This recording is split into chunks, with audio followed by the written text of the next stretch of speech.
This is the Late Round Podcast with your host, JJ Zacharisa.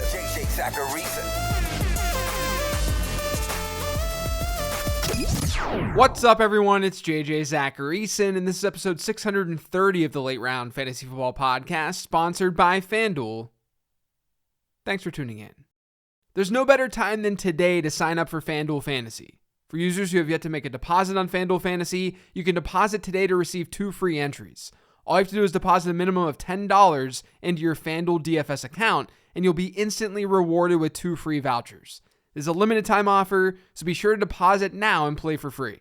Head over to FanDuel.com or download the FanDuel Fantasy app today. Eligibility restrictions apply. Go to FanDuel.com or download the FanDuel app for more details. We've got a handful of mailbag questions this week. Let's get to it. The first question is from Twitter. It's from @Julian23. Where do you rank Breece Hall in Dynasty startups? I'm seeing him ranked RB7 on different platforms, and it seems way too high. Do you have him inside the top 12? So first off, you can get my Dynasty rankings over on the Late Round Fantasy Football Patreon page. To find it, head to lateround.com. But I posted an updating rankings list with rookies at the end of March, and Breece was the RB8 in those rankings. So I don't have Breece at RB7, but I do have him quite high. But this is about the combination of what the running back position looks like in Dynasty right now, along with Breece Hall being a very, very good prospect. Here are the running backs that I have ahead of him. And I'm going in no particular order here because the good patrons are paying money for these rankings.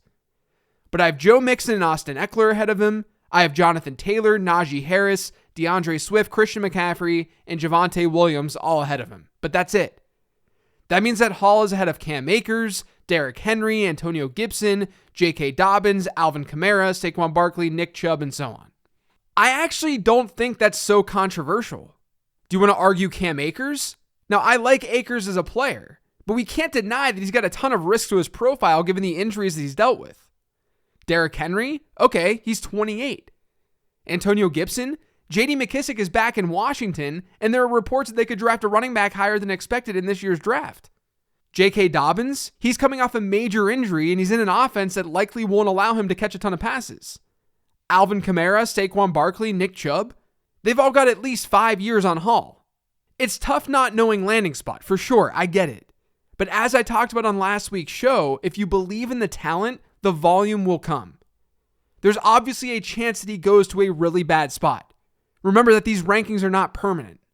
But the case for Hall is that he's got the best odds to be an elite running back in this class, at least according to my analysis. And it's not like the rest of the running back position is super clean. There are question marks everywhere. That's why Hall should be a top 12 back, easily, I think, right now. This next question is from @Castle_Jeff. Your talk with Alfredo this week was great, and building upon the film versus analytics, I have concerns about Jameson going to the NFL. Jameson Williams couldn't get on the field at Ohio State. Will he struggle with equal talent in the NFL, or did he put it together in the right system? So for those of you who don't know, Jameson Williams was at Ohio State for his freshman and sophomore seasons before transferring to Alabama. And at Alabama, he had his big 2021 season where he basically posted his only significant production in college. I think first off, we can at least understand why Williams would want to transfer. He was competing with 3 first-round wide receivers, more than likely. One of those guys was a year ahead in Chris Olave, and the other was in his same class in Garrett Wilson. So yes, he didn't see as much playing time because Garrett Wilson played ahead of him. And Olave was more experienced. That's likely why Olave was on the field over Williams. And Olave might just be better, who knows? But I think the question here becomes, is it a red flag that he couldn't beat out Garrett Wilson? That's what this really comes down to, because they were in the same class. And I mean, maybe to some degree, maybe that's somewhat of a concern. But they were sophomores. It's not rare to see a player have a big junior breakout season and then declare early for the draft. And in those instances, we're not necessarily knocking the dude. Like, we see this a lot. And when that happens, we're not necessarily saying, oh, he wasn't that productive his freshman and sophomore years despite this awesome junior season. I mean, we do say that, but not to an insane degree, not to the point where we just write the guy off. It's just extra nice when the wide receiver had production right away. And it's not like Garrett Wilson is projected to be some third rounder. He's the top wide receiver for a lot of people in this year's draft class. Wilson himself is really, really good. So again, he couldn't beat out Chris Olave because Olave was a year older. He was more experienced. And Olave is good too. But then he didn't beat out Garrett Wilson because Garrett Wilson is an excellent wide receiver. And then obviously it's not like Williams then went to a lesser program. He went to Alabama. There's always competition at Alabama, and he thrived. So we've established two things here. Jameson Williams' profile overall is good. Not having sophomore production isn't necessarily the end of the world. And that profile looks even better, in my opinion, when you factor in competition. And then number two, essentially that profile is being compared to Garrett Wilson with this question. Another very good wide receiver. So we've got two wide receivers here who are clearly good. In turn, it's not hard to imagine some people having Williams over Wilson when you consider the things that translate to the NFL. As in, someone may just think that the vertical tools that Jameson Williams brings to the table will matter more in the NFL. It will translate better. And that pushes him above Wilson. Basically, if this were a situation where Jameson Williams was losing time to some projected third-round wide receiver, I think it would be totally different. But he lost playing time to a potential stud. And Wilson looks better in my model right now than Williams does. That can change with draft capital, but Wilson has the better age-adjusted production. So I have Wilson ahead of Williams.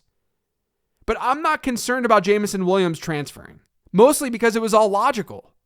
And he produced immediately at the best college football program in the country. That alone says enough, in my opinion. This next question is an email from Olivia. It says, "Hi, can you tell me your thoughts on Michael Pittman this year with Matt Ryan? Would he be a third-year breakout candidate for you?" So some of you might remember that I was really into Michael Pittman last year because he fits so much of the criteria that I laid out on the Finding Breakout Wide Receivers episode from last summer. I think Michael Pittman has a lot of potential. And I can tell you that I did my first run with projections this week, and Pittman looks really good.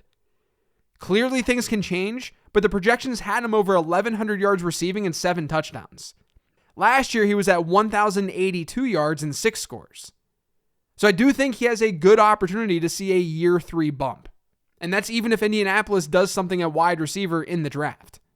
If you're doing early drafts, he looks like a very big value.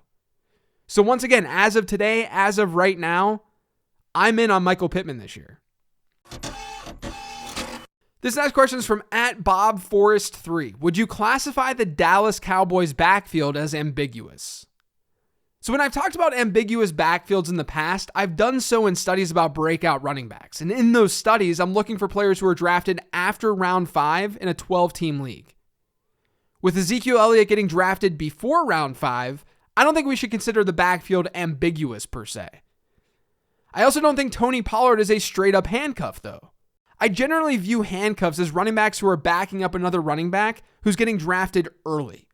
And Elliott is not a first or second round pick.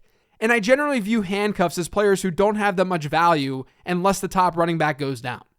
That's not really the case with Tony Pollard. So you're in sort of this middle area with Zeke and Pollard. And I have to say, when I did my projections this week, Zeke looked worse than I thought that he would. And Pollard looked a little bit better than expected. I thought I'd be into Zeke in redraft this year just given cost. And I still might be, I don't know. But usually players like Zeke, they look pretty good in projections.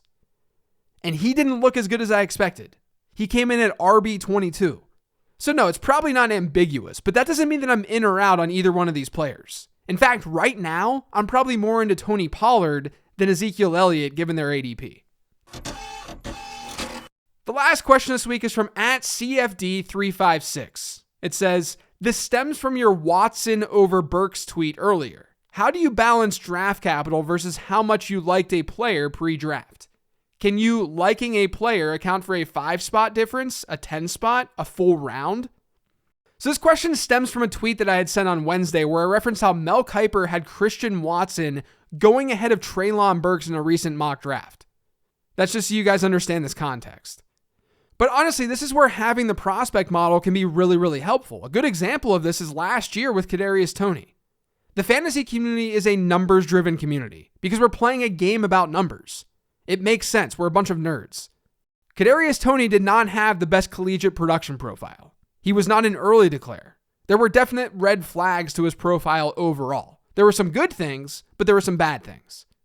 But his production profile, at least in my model, it wasn't as bad as someone like Henry Ruggs, who was drafted a year before him. But people had this idea pre-draft that Toney was terrible. And when he went in round 1, they held on to that belief to some degree. If you look at last year's rookie draft ADP, and this is courtesy of my friends over at dynastyleaguefootball.com, which, by the way, DLF and BetSperts have a really cool new bundle that you can purchase where you get access to their services across a ton of different sports. So check that out. But according to DLF's ADP data, in April of last year, Kadarius Toney had an ADP of 21st overall in rookie drafts. He was the wide receiver 10. That was in April. In May, so after the draft, Toney's ADP rose to 18th overall and he became the wide receiver 8. Now, I don't think that was necessarily wrong within his position, just given the wide receivers who went ahead of him. But I was in plenty of drafts where people opted for De'Ami Brown over Kadarius Toney. And Brown went in round 3. Even Amon-Ra St. Brown over Toney was probably not the best process play, even though it worked out. I had Toney behind some of the second round wide receivers in my rankings last year. Full disclosure. I'm not hiding from that. But in hindsight, I should have listened to my model more and put him ahead of Rondale Moore and Terrace Marshall. Because he had better scores than those guys in my model. Like you guys, I'm trying to learn from past mistakes. But this is why I love having the model. You get a good baseline so you don't become too illogical with some take on a player that you had pre-draft. And it can work in the opposite way too. When players don't get good draft capital after you really liked them, you should absolutely adjust your expectations. And I'm not saying the market doesn't do this. The market definitely adjusts, at least to some degree. But there are individual managers in your league who don't adjust when they should. Because draft capital does get signaled. Draft capital matters. So to answer your question, I utilize my model to sort of humble myself. It keeps me grounded with prospect evaluation. If a player has like a 10-spot difference in draft capital, it's not necessarily the biggest deal in the world, especially in the later rounds. But when you're talking about a guy who goes in the middle of the first round versus one who goes in the late second or early third, you should at the very least start asking questions. Ask yourself why the NFL seemed to like that player so much more. But I can use my model to see where the break-even point is for some players. Like if Christian Watson goes 22nd overall, which is where Mel Kiper had him projected, my model would peg him as an 87th percentile wide receiver, which is not that strong for a first rounder for the record. My model's not super into Watson given the school that he's coming from, the lack of early declare status, the only above average production, and the fact that the model doesn't care about athleticism at wide receiver. So you have to then ask yourself where Burks would have to go in the draft in order to be an 87th percentile wide receiver. And the answer is about 47th overall. So my model views Treylon Burks at 47th overall about the same way that it views Christian Watson 22nd overall. Now clearly my rankings can change based on like landing spot. But this is just an example that it's going to be dependent on the player himself and how good that player looks. If we were talking about Sky Moore versus Treylon Burks, it's a different story. Sky Moore going 22nd overall makes him a 94th percentile wide receiver in my model. Treylon Burks would need almost identical draft capital as Sky Moore in this hypothetical situation. He'd have to have almost identical draft capital to look as good, because the model without draft capital basically views those two players the same way. So the answer is that it depends, but I can utilize my model to help. And remember, you can have access to the inner workings of this model by purchasing the late round prospect guide over on lateround.com. You can get the pre-draft version now, and I'm going to send out a post-draft version after the draft.